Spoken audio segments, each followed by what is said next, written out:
എല്ലാവർക്കും ഡ്രാമ റിവ്യൂയിലെ പുതിയൊരു എപ്പിസോഡിലേക്ക് സ്വാഗതം. ഇന്നൊരു ചൈനീസ് ഡ്രാമയുടെ റിവ്യൂ ആണ് ഞാൻ ചെയ്യാൻ പോകുന്നത്.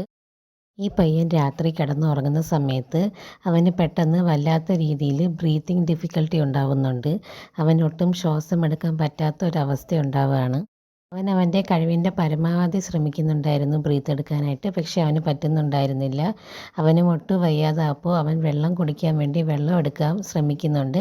പക്ഷെ അത് അവൻ്റെ കൈ തട്ടി തറയിൽ വീഴുകയും ആ സൗണ്ട് കേട്ട് അവൻ്റെ അമ്മ അവിടേക്ക് വരികയും ആംബുലൻസ് വിളിച്ചിട്ട് അവനെ ഹോസ്പിറ്റലിലേക്ക് കൊണ്ടുപോവുകയും ചെയ്യുന്നുണ്ട്. ഹോസ്പിറ്റലിൽ അവന് ഹെൽത്ത് കണ്ടീഷനെ കുറിച്ചൊക്കെ വിവരിച്ച് പറയുന്നുണ്ട്. അവൻ്റെ അമ്മയും ഇവൻ്റെ ഈ ഒരു ഡിസീസ് കാരണം വളരെയധികം കൺസേൺ ആയിരുന്നു. രാത്രി മുഴുവനും അവൻ്റെ അമ്മ അവൻ്റെ അടുത്ത് തന്നെ ഉറങ്ങാതെ ഇരിപ്പുണ്ടായിരുന്നു. രാവിലെ കണ്ണ് തുറന്ന് നോക്കുമ്പോൾ അവൻ ആദ്യം കാണുന്നത് അവൻ്റെ അമ്മയെ തന്നെയായിരുന്നു. അങ്ങനെ അവൻ്റെ അമ്മയുടെ അടുത്തൊക്കെ അവൻ സംസാരിക്കുന്നുണ്ട്. പക്ഷേ അവന് പിന്നെയും നല്ല ചുമയും ശ്വാസം മുട്ടലൊക്കെ വരുന്നുണ്ട്. അത് കഴിഞ്ഞ് അവൻ്റെ ഫ്രണ്ട്സൊക്കെ അവനെ കാണാൻ വരികയൊക്കെ ചെയ്യുന്നുണ്ട്. അവൻ്റെ ഹെൽത്ത് കണ്ടീഷനും കുറച്ച് ബെറ്റർ ആയിട്ടൊക്കെ വരുന്നുണ്ട്.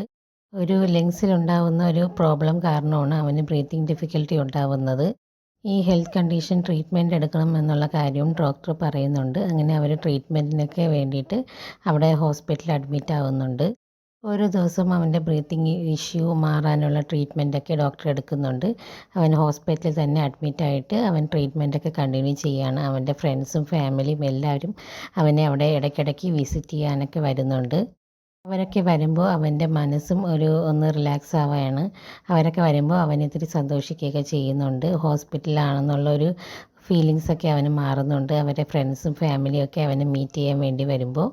ഈ ഡ്രാമ എല്ലാവർക്കും ഇഷ്ടപ്പെട്ടതെന്ന് കരുതുന്നു. അടുത്തൊരു വീഡിയോ ആയിട്ട് ഞാൻ വീണ്ടും വരുന്നതായിരിക്കും. എല്ലാവരും എൻ്റെ ചാനൽ സബ്സ്ക്രൈബ് ചെയ്ത് സപ്പോർട്ട് ചെയ്യുക. താങ്ക്